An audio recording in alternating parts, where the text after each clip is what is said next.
Welcome back to the breakdown. Today we're talking about a huge lawsuit that Amazon just lost that probably will have massive impacts on the future of the Amazon store, assuming it doesn't get overturned in appeals.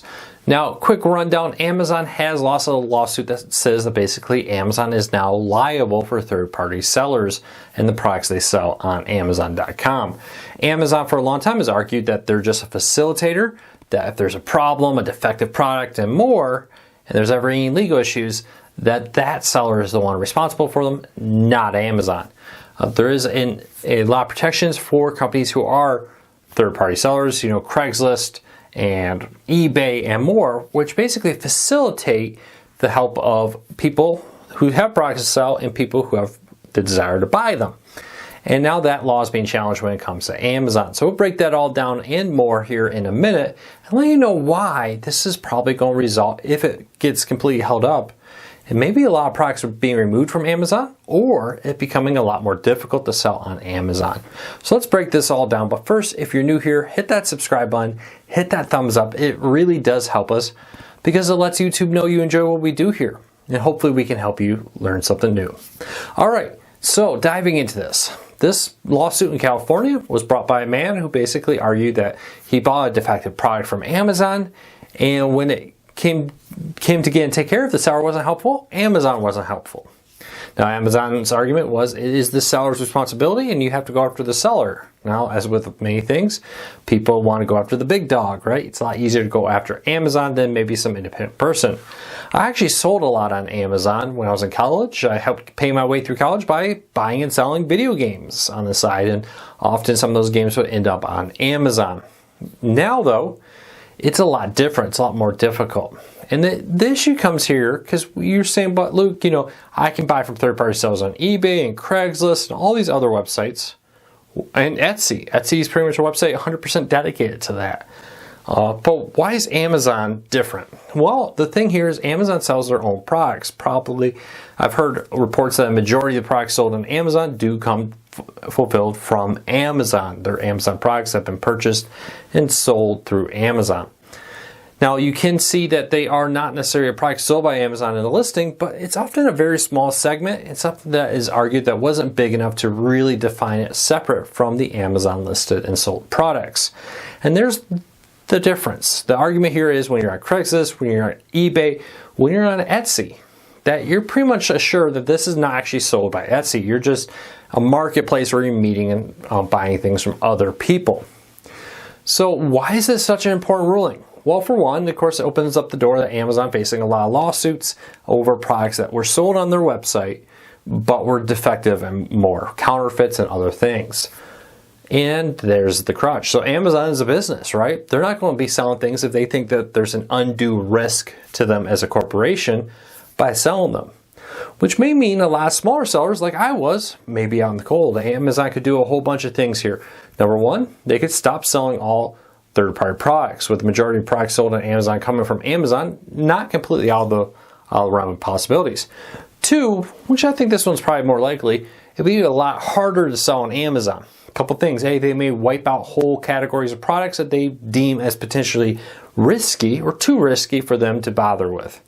Two, to be a seller on Amazon with that could be a lot more difficult. Amazon could be cracking down on the ability for people to become sellers. Now, this is very difficult because a lot of people's whole livelihood is selling products, whether it's resellers, like I kind of was. I would go to garage sales and places, buy big lots of video games, fix them all up, clean everything, individually list them online and more, and then make a profit on that. Or maybe I'm a small business that makes a small product. Maybe I make a set of phone cases. Maybe I make a small electronics device and I sell it through Amazon and other places.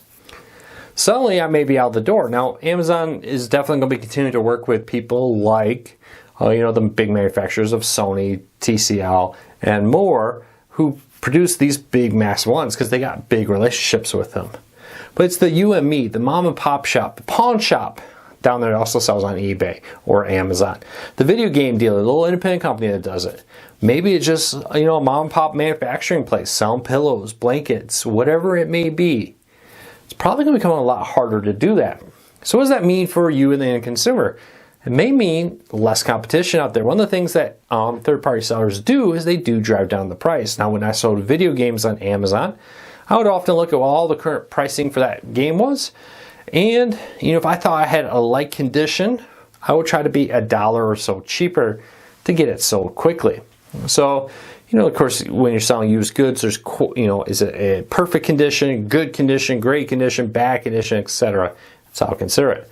Well, suddenly, if all these competition, all these people like me trying to, hey, I can make a profit by being $1 cheaper. If that's gone, well, then you're just kind of at the will of Amazon, which, there are other stores to go to, but a lot of people are so bought into the Amazon marketplace. That's a big danger there. There's also an argument that, this is going to really hurt smaller communities. The custom products, the products that are very localized. You ever go look for a small football team or basketball team or products related to your hometown and find them on Amazon? Very rarely are those actually sold by Amazon, for example. So you may see smaller selection and fewer sellers, which could mean not seeing that price war to drive it down. The last part here is Amazon may force sellers to put up gigantic bonds to sell. This happens sometimes in some industries where they'll say, hey, if you want to sell on Amazon, you have to put $1 million aside and to protect us against fraudulent lawsuits, all this kind of stuff.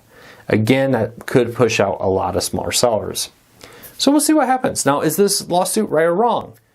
That's kind of tough because Amazon is a third-party seller, situation where there is a third-party seller and then you buying. Now, does Amazon do enough to distinguish that? That's going to be the big question. Could Amazon rule, hey, we separated this? Because this was part of the argument, is that it's not like there's a separate section for independent sellers on Amazon. It's all mixed together, and for the average person, can they quickly identify what's sold by Amazon and what's sold by other sellers? So maybe Amazon walled gardens off the third-party sellers into other areas and just has their products in the main search. I don't know. So we're going to have to keep a close eye on this. But these changes are probably going to come. Even if this lawsuit's overturned, I bet at some point Amazon's going to find themselves in a position where they have to protect themselves. Unless some type of law comes to protect Amazon and other resellers like Etsy, eBay, and Craigslist, to name a few, they're going to find themselves increasingly struggling to do this. Now, Walmart is trying to get into this business. Walmart.com is full of third-party sellers. There's been also a lot of complaints that Walmart is full of counterfeiters on their website. So keep a close eye on this. It'll be interesting to see how this all plays out in the years to come. So let me know. Are you worried that Amazon's going to cut out third-party sellers? Are you a third-party seller? Are you worried? Like I would have been when I was still selling there. Leave me a comment. Let me know. I'd love to hear from you. If you're new here, do me a big favor. Hit that subscribe button. Hit that thumbs up. I would really appreciate it because it lets YouTube know you enjoy what I do here. Hopefully I can help you learn something new about the world around you. So until next time, take care everybody. Thanks for your support. I really appreciate it.